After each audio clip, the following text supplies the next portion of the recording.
Well, apparently all men think alike, because James dumped me.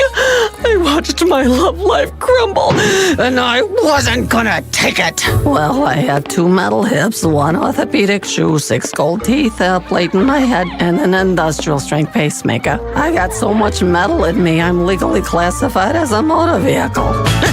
Wow, nice castle.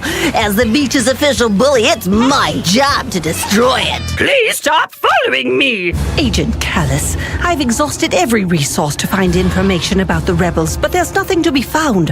What more does Governor Tarkin expect? No, silly Willie, it's really your birthday.